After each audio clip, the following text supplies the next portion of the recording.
Welcome again. Here we are. We're going to be talking about grief, addiction, recovery.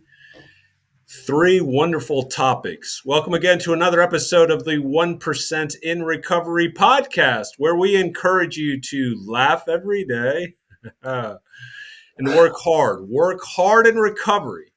Work hard in relationships. Work hard in your job, your business, school. Just work. And also to love unconditionally. Just put much more love out there and watch more love return. We always say recovery is beautiful, your EQ is your IQ, and you cannot outthink an emotional issue. And what we encourage people to do is join the Facebook group Recovery Freedom Circle. What it is just a community where we talk about the steps, recovery, healing, whether it's something you want to share about it, also dreams and goals you have, or something you may be struggling with and you want the community to chime in and to add some value. The link is in the show notes. But now we are going to connect Houston to Philadelphia. Welcome, Joseph. How are you feeling this evening? I'm feeling great, Hugo, and thanks a lot for inviting me to join you. All right, so let's just quickly jump in. Just tell the audience one thing you love. So, one thing that I love, which I've loved for pretty much all of my life, is the color orange. I try to find little accessories, and also the color of my car is orange. It just brings me joy, and is I find is kind of an instant dose of positivity. It is. Actually, part of my logo, the sun that I have with Life is Wonderful is orange. So I utilize aqua, orange, and yellow as the primary color. And I went to the University of Texas, so burnt orange is part of my history. And I do have a few orange items, more like t shirts. I do not own an orange suit. Do you?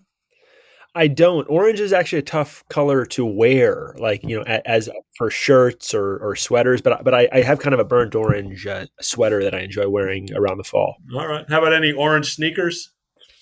I also have kind of a burnt orange sneaker. Burnt orange is a little bit more wearable than like neon orange, but I have some neon Right. orange, I agree. like running and athletic wear as well.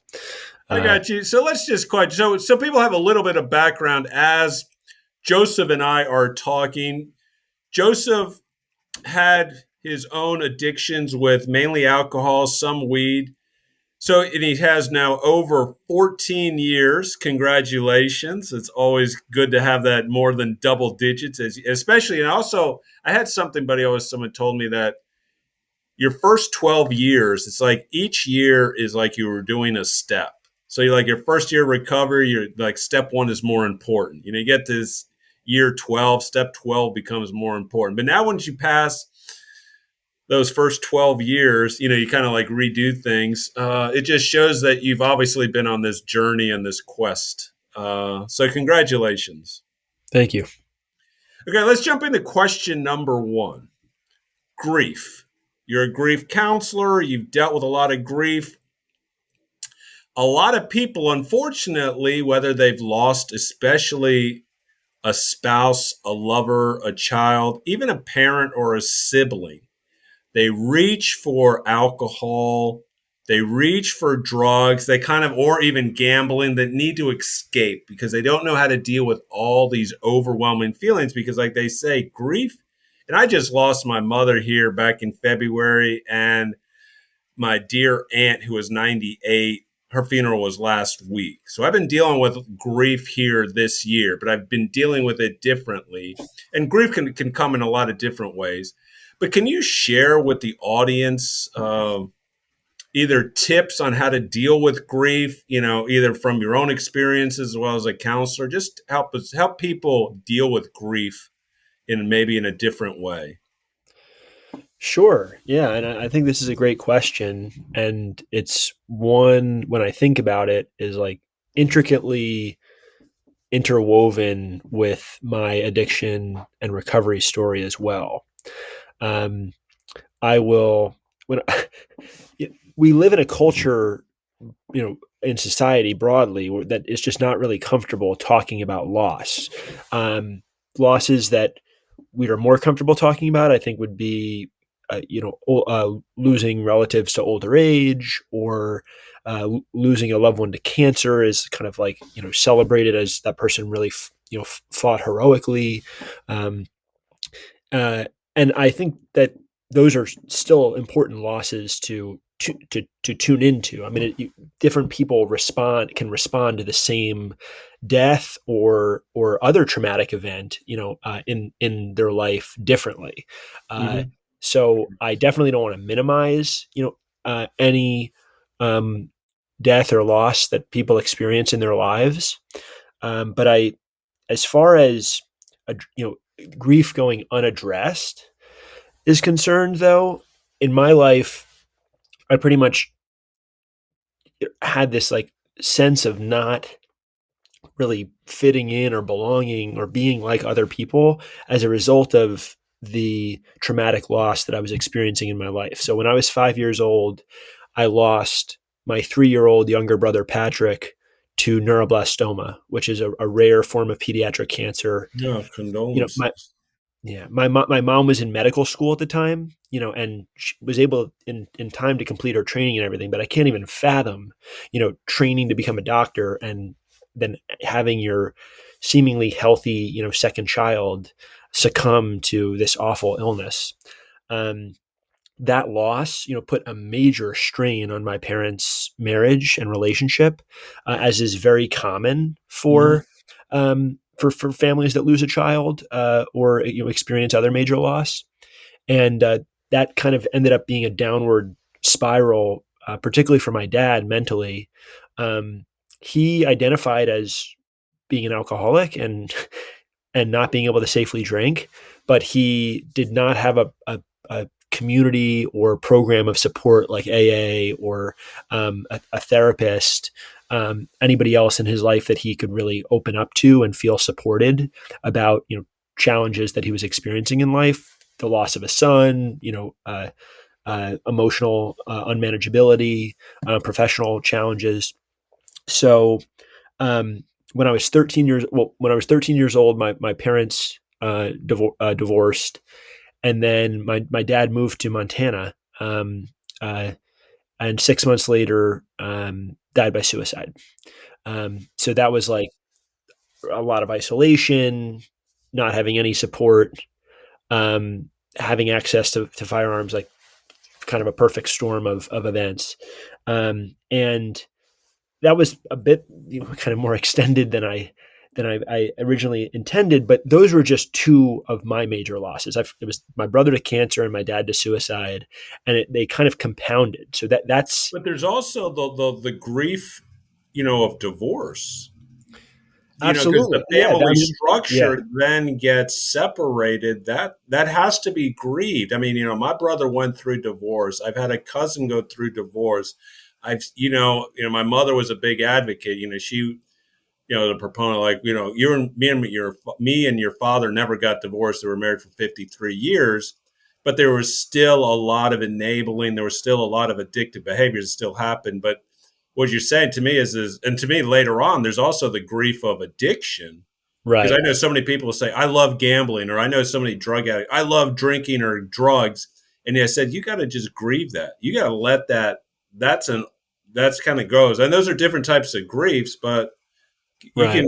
I don't know if you want to touch a little bit on So other yeah, types. I will, and I'll share that with I didn't start drinking until I was 16 years old, which was 3 years after my dad died. But when I did, it felt like, wow, this is one of the only things that makes me feel like emotionally okay.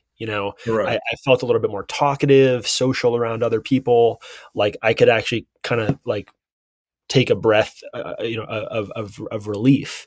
Whereas before, I just felt so tense, like anxious, depressed, out of place. And it wasn't until I realized like none of the underlying feelings were going away really of missing my dad, of missing Patrick, of feeling out of place, of feeling like I couldn't open up to people or have genuine friends. It was just like I was dousing all of those feelings with alcohol. and they would go away temporarily, or I would literally drink to the point of blackout, and they would be erased from my mind, like at an immediate conscious level, but then they would just come back, amplified later on. And it got to the point where all of the grief work that I've done in my life has happened after getting sober at 20 years old in 2011. And even then, it took a while for me to realize that, yes, I mean, I come from a long line of alcoholics in my family, like that I probably have just inherited the genetic trait, but I've also like that predisposition was uh, like chomping at the bit, like ready to go with all of this other fodder from the losses. And I think that's kind of how there are people without a predisposition to alcohol who like alcohol and drugs and gambling and other forms of self-medication can feel like the only outlet that takes away some of the pain and awful feelings of losing a parent or losing a sibling, losing a child. um, and it's like maybe the pathway to treatment will look different for different people, but a primary question that we ask in like grief counseling intakes is, uh, are you using any substances, or like how is your alcohol drinking, has anything changed since the loss? Because we're not trying to pathologize anything, whether somebody can who's previously had alcohol drinking um, under control, it now seems like you Right, know but do you, in your intake, do you ask a question in terms of, does this grief feel more overwhelming where you need to numb out? Because that's what, because I mean, from my own experience, the people who've accelerated their addiction through some major grief, like you said, you identified the alcohol allowed your body to numb out so then you could be more and more talkative. And I'm curious to see, is the numbing out almost necessary in some people because the grief is so overwhelming that they can't emotionally process it? I think it may be. That's a good insight. Uh, we ask it a bit differently. We're trying to kind of focus on like what are like the self Right. care or coping skills that you have, but a lot of times people will volunteer. That I'm drinking more than I used to, or I've picked up smoking cigarettes again, and we as gently as possible we try to explore with them. Um, without adding on any more shame than they're already experiencing, uh, what are the feelings behind that? Like what are the triggers, and what are some supports or things that you've done well in the past, that have worked well in that area. Um, All right, sounds good. Let's just jump into question two. Now, you, like me, have a very extensive, decorated educational resume.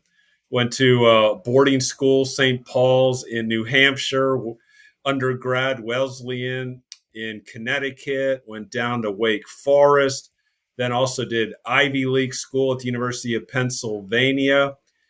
Like you heard me say in the beginning, you cannot outthink an emotional issue, but whether it's all the different what considered high academic institutions from high school, undergrad, graduate school, so many people that we know try to think their way through addiction. Tell us how that is such misguided, and what can you tell people that have considerably higher IQ that you can't outthink this? You can't outthink addiction. yeah, I mean, I first of all, I completely agree with you, and uh, that what you've said resonated a lot with my experience because I have tried to outthink addiction, as many possible ways and times throughout my recovery as I could. And you tell Um, yourself, I'm smarter than this. right, right. Um, and I think a lot of the answer, like, for me, has lied in like keeping an open enough mind as I was attending hundreds, maybe thousands of AA meetings, over the years.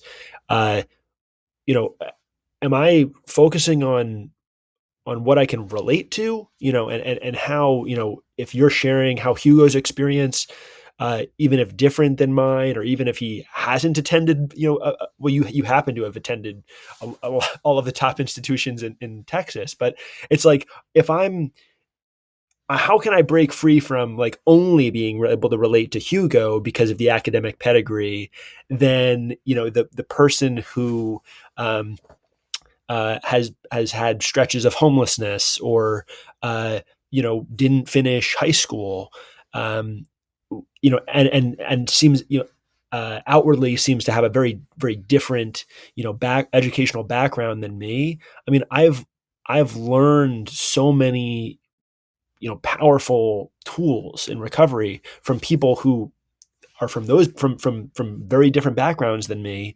and the only way that I was able to access that wasn't through like me doing, a line by line study of the big book, alone at my house, but by getting out of the house and going to meetings, and uh, also like for extended periods, trying to listen more and share less, like not like in a, take the cotton out of your ears and put it in your mouth way, but just like, I noticed that I would had this tendency to think about what I wanted to share at meetings, as the meeting was going on. And it was going to be I was going to maybe quote from the big book, or, sound really knowledgeable on a particular step. And like, that's not what it's about. I was missing, a lot of gems of, of rich recovery experience, that were being shared, um, because I thought that I needed to be like some poster child for recovery. And then as far as the, like, I say that not to put education down. If people like, education and pursuing graduate degrees, like, I've met many PhDs, MDs, JDs, in recovery. And then I hear from them, after they've, whether they already had the degree when they entered recovery, or were in the process of, going back to school or being in school, and they say, yeah, I mean, it doesn't matter that I'm an emergency medicine physician, or, a CEO, or a therapist. Like, I'm not my own therapist. I need to I need to have a program of recovery. So, um, I hope that kind of speaks to it. Yeah, I think what it means is, to me, is I challenge anybody, especially that considers that, kind of debating, is when we talk about open mindedness, there's so many different layers and levels to open mindedness, that we think we're open minded in the beginning when we start our recovery journey. And it takes almost several years and, almost like stubbing our toe to realize, yeah, you know what, I was a little more closed minded. We all want to believe that we're, generous, kind, open minded, honest. And in a lot of ways, we truly are able to look at all those, we're able to rate them. We have to truly look at how, what is open mindedness. And I think it takes a while for us to truly get there. And I think that's some of what you've seen. Yeah, no, I think that's really well said. It reminds me of a quote that I heard somebody with a lot of time, and, who I always appreciated hearing at meetings in, North Carolina, say. He said, "I don't care how somebody sounds between the Serenity Prayer and the Lord's Prayer." So that's to say, at the 1 hour of the meeting. Right. I care how somebody sounds and acts from the Lord's Prayer to the Serenity Prayer. The other 23 hour, or 23 hours of the day. And I think, is slightly different than an education thing, but it's a living our values and actually, practicing these principles in all our affairs. Correct. All right, let's jump into question 3. Recovery has changed your life.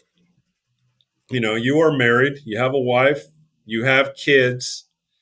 Tell us how now you look, I mean, how you almost like view family, how you view being a husband, what it means to be, the husband that you believe that you should be, as well as the father that you should be. And talk to us how recovery, spirituality has played into that.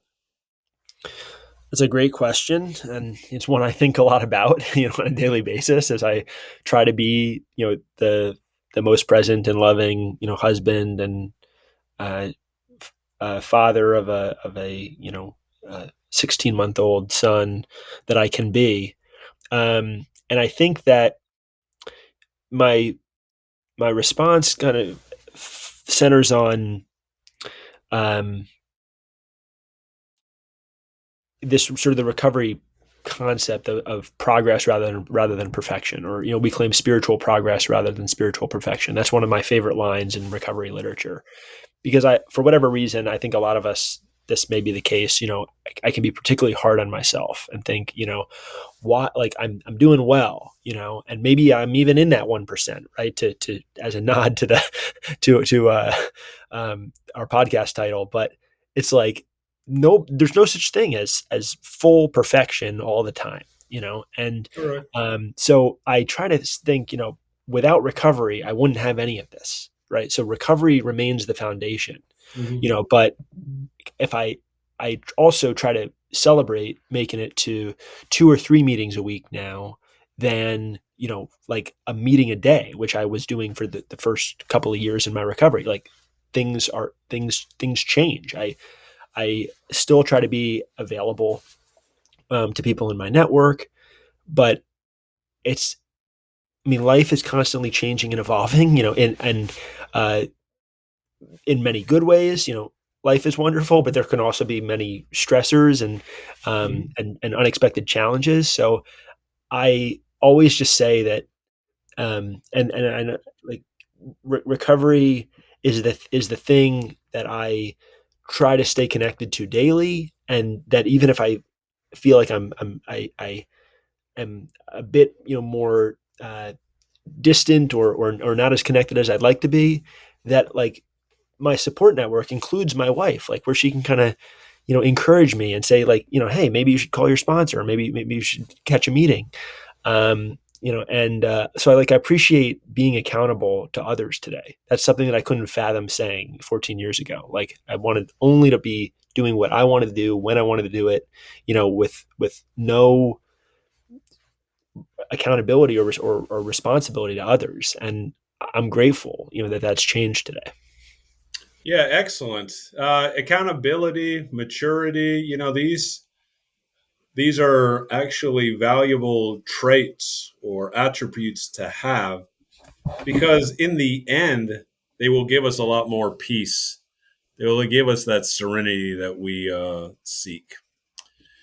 So, with that, any last words? If there's any one last thing you want to share, just about recovery or just the Sure. journey or Yeah. how to relax, how to start. Um, I love the recovery refrain, like, keep coming back. And if you're not already, in, like, give it a try. uh, Exactly. and um, I'll also say, that, like, grief is a universal human experience. It's not something to be feared, or um, suppressed. Like, it's natural to feel sad when we lose people that we love, or go through, a loss of a job that we've had for a long time, or many other forms of experiences. And that, like recovery, even if substances aren't directly connected to your grief, though they often are, it's something to be aware of, and cautious about, that you can still, um, that you're not alone, in going through that. And I always found that comforting to hear in AA early on, and I think it equally applies to grief. Um, So, you don't, that doesn't mean you need to open up to everybody about things, that are challenging in your life, or people or experiences that, have led to loss. But if you can find just one other person or a support group or, or family members who may be understanding and supportive, that can make a big difference. Yes, and the one thing I did learn in therapy is that you can have multiple emotions as an adult every day, even throughout an hour. So even if you're feeling grief, even if you're feeling the shock and denying it, or the depression or the anger, you can also smile. There's going to be moments of your day that you're going to be happy, joyful, excited. You can experience all of it. And I think as we're going, whatever grief event we're going through, just be in touch with all your feelings and just just in that way, I think, and validate. Number one, first validate to yourself, this is what I'm feeling. And then hopefully we each have a network of other people to validate or be able to talk to. All right, with that, we are going to end this episode of the 1% in Recovery podcast.